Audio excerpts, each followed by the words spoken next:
Good morning, everyone. I got to be careful with this hourglass because you might start thinking to turn it over with the sermon time, right? And then I can keep turning it over, and that'll be an interesting game.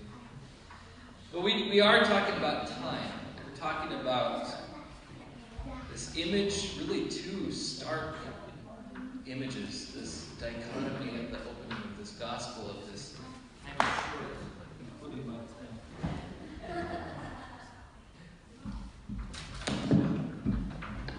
time is short. We'll make this work.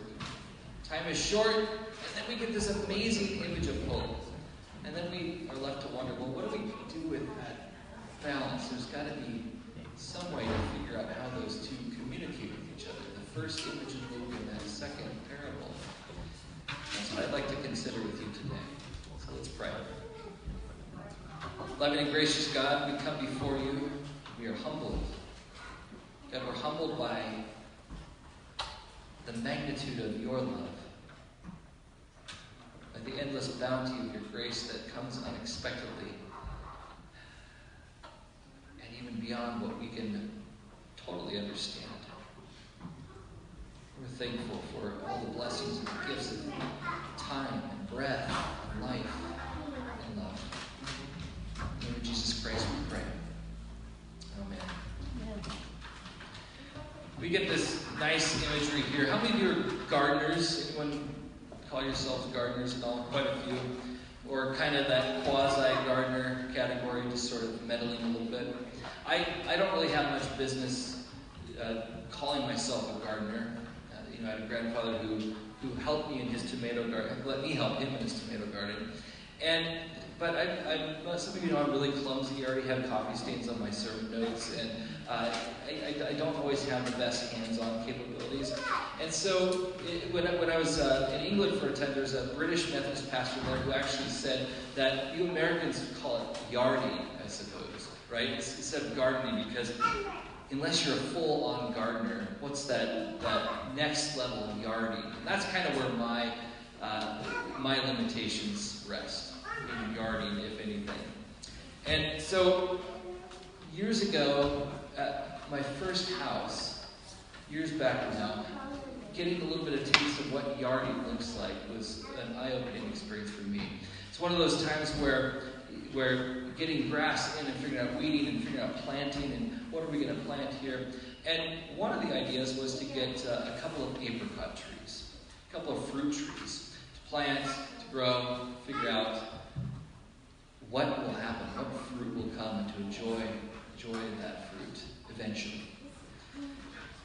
It's a nice idea. And what happened was, get these tiny little trees, plant them in the ground, 2 apricot trees. And then grass grows as it does, and weeds grow along with it. I take the lawnmower out, okay? Probably see where this is going, right? Moseying along, lost in my thoughts. Not a huge yard, but just large enough where I'm kind of getting lost in my thoughts through the routine of mowing the lawn. Beautiful day, and then cha-ching. What was that? I thought, followed immediately by, oh no, oh dear, what did I do? Sure enough, I ran the lawnmower over one of those new, tiny, I don't even call it an apricot tree yet, right? It's just trying to start life. It kind of looks like a mangled mess, but I try my best to figure out, okay, if I can kind of reprop it, figure out, I have no idea what's going to happen here. The other tree is fine. I didn't touch that tree. Time goes on a little bit. I don't know if this tree's going to do anything. And sure enough, before long, our dog in the backyard, golden retriever, bless his heart, decides there's a nice little stick for a play toy, chew toy. It's the same beginnings of an apricot tree, which I already had my hands on, right? That's strike 2. Strike 2. Time is up for this apricot tree. Okay, let's put it back. Whatever's left here, figure out. Looks like there's still something sticking out of the ground, so we'll see what can happen. Some more time passes. I'm outside with the lawnmower again. And I'm not kidding. Cha-chunk. I did it again. Okay, so this, strike 3, right? If we're playing sports, then I'm out, right? The tree's out. 2 lawnmowers and a dog. Sounds like the making of a terrible sitcom, but 2 lawnmowers and a dog. And this poor apricot tree. The other one was not touched. You would think that I had it out for this one apricot tree. It just wasn't meant to thrive, right? Something was going on with it. And yet time moved on. Time moved on and this thing grew. It kept growing along with the other apricot tree. And it started to grow and to bloom into an actual apricot tree. And those apricot trees still stand. The one that was unmarred, untouched, left alone, left to thrive. And this other one, which went through scars and through injury and 2 lawnmowers and a dog bite. And yet, it still grew. And I think of that image when I hear the scriptures today. This notion that time is short, we're told to repent, we're told to turn around.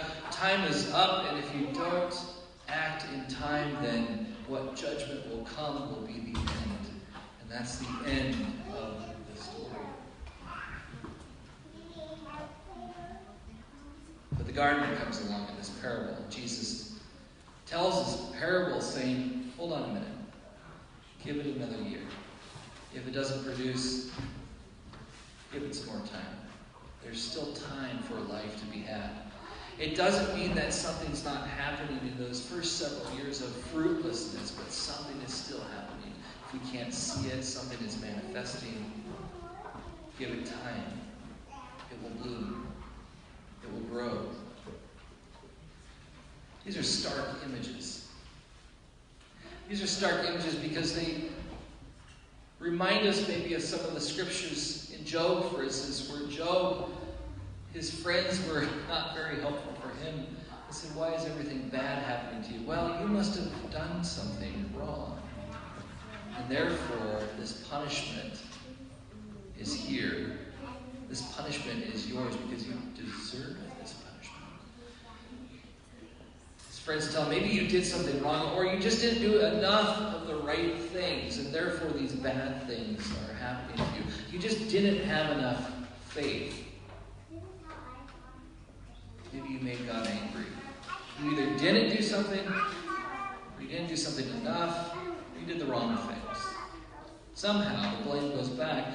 But here we get this image in the parable that may not be the case. That's an unhealthy way of looking at how God's love works.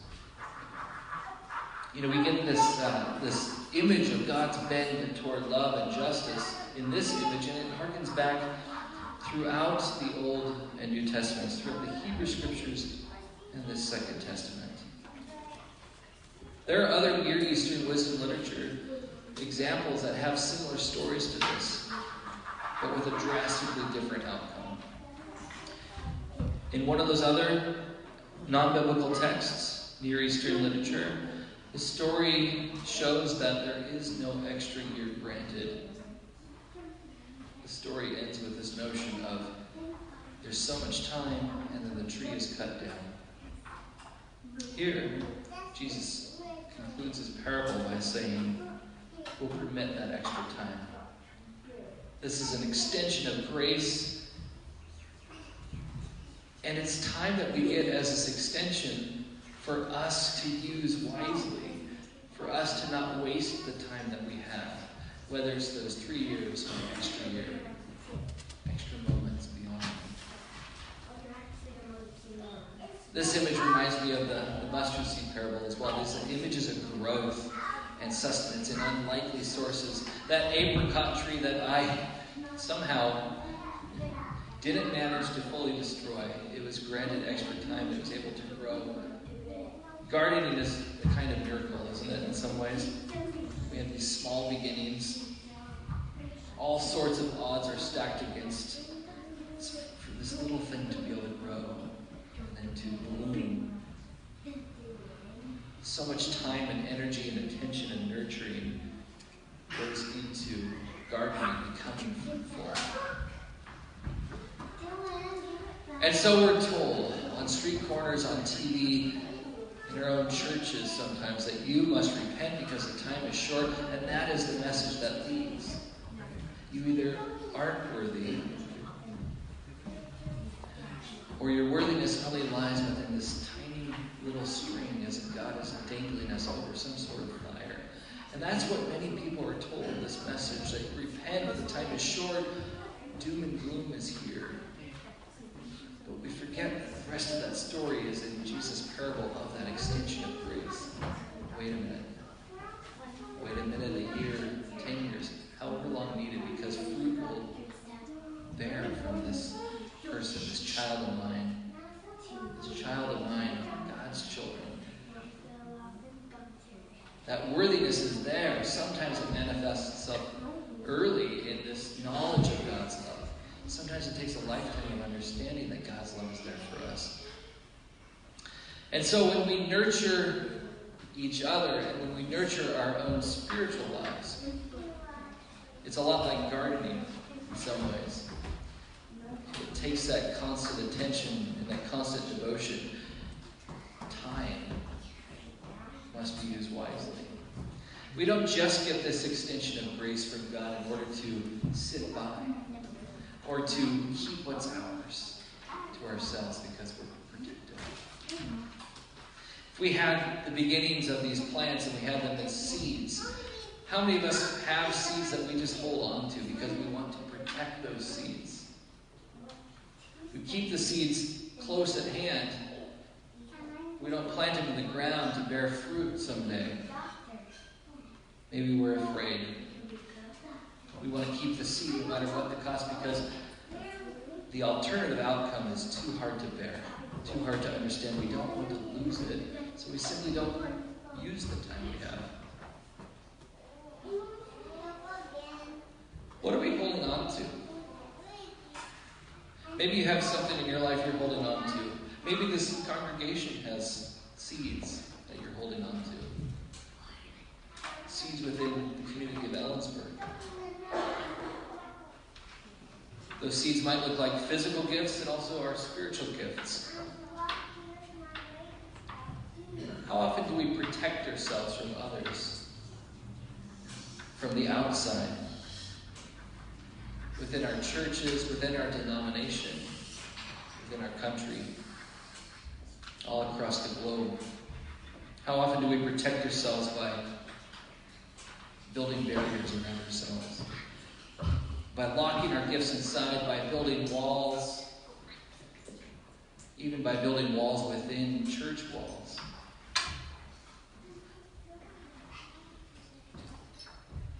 If we decide that we want to let go, that's a fist that we're clamping the whole of the seeds. If we let go, that's vulnerability. That's true vulnerability, is it not? We let go of those seeds in order to figure out how we can share the blessing with others and to watch our own spiritual lives with God grow. What would that look like for you? I think it's easy to keep this fist clamped. It's a lot harder to do this. It doesn't feel as strong. It doesn't feel secure. It feels almost uncertain. What if we translated that image into our own walk with Jesus, our own discipleship? Each day, as we decide to say yes and follow Christ, what would that look like to not keep our fists clenched, but to open them, to be vulnerable, and to offer? What would that look like for you here in Ellensburg? Not just this congregation, but the rest of the community.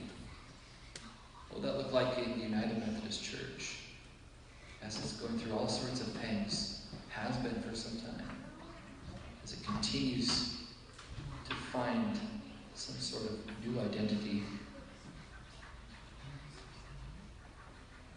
I think in a lot of ways people are opening those fists and extending this open hand of grace. I understand that you all have participated in such grace. As Jesus, you've opened your doors. And you talk about justice for your neighbors. You talk about holding space for those who are mourning. We have this candle lit for this very thing today. And so we're reminded of how you, as followers of Christ, can open your hands to extend that time and grace for those who are mourning for Sheriff Deputy Ryan Thompson, for Benito Chavez, who's injured still and in recovery.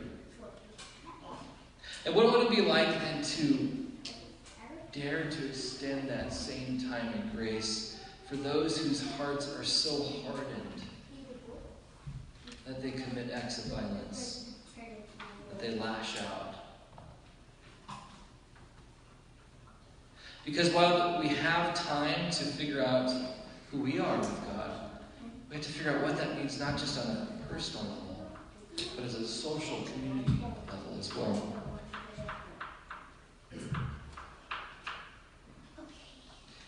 There's opportunities. There's opportunities for extra time to be able to use so that we can grow so close with God that we know that we are deemed worthy because God says so. God calls us God's own.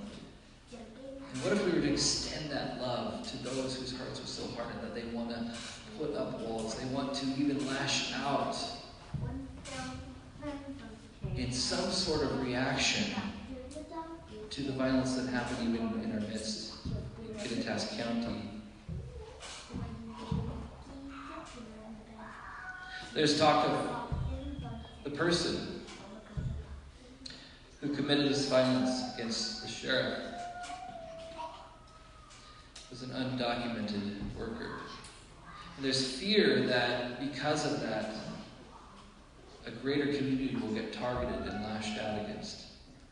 And so how is it as Christ followers that we can extend that love for those whose hearts are hardened to commit violence and those who will react in a similar hostile fashion, while we still hold space for those who lost their lives, who are nursing injuries, and for those families and community members who also mourn? Yes, time is short. But God's grace transcends our own constructions of time and urgency, because God's grace extends to each of us. It gives us more room, more time, more chances, more love than we can sometimes just experience on our own with others. Time is short to do the good work that God is calling us to do. Yes, the good work that the Holy Spirit is already doing, is already working and moving and urging us to live into. We can't wait to do God's will. We can't wait to reach out with radical love and hospitality to all the world. We can't just wait to see what happens, that it will all pan out. We can't wait for someone else to take care of everything. We're not waiting for God to act without us. Instead, the time is short. The time is now and always to answer our call, each of us and all of us, to step up, to step out, and to participate alongside the Spirit that is already moving. We could even say it's time to work with God as co-creators of where and how the Spirit is moving us into this next phase, whatever is next. And that's the sense of urgency that we're called to embrace. This is the repentance that's needing, that turning back toward God, that journey of the heart that you all are journeying through Lent, is an urgency to turn back to God, to respond with love, not to sit idly by. While we are not at rest, while we seek to do God's work, we can rest in the knowledge of God's love and grace as we continue this work of expanding into the beloved community. And so with each breath we take, with each moment we worship, and each moment we are granted beyond this worship space this day and this week, we are given another chance. It's a gift that we receive. It's a gift that we live into each moment ahead of us, for us to seek God always and to seek our neighbors in love always. May it be so.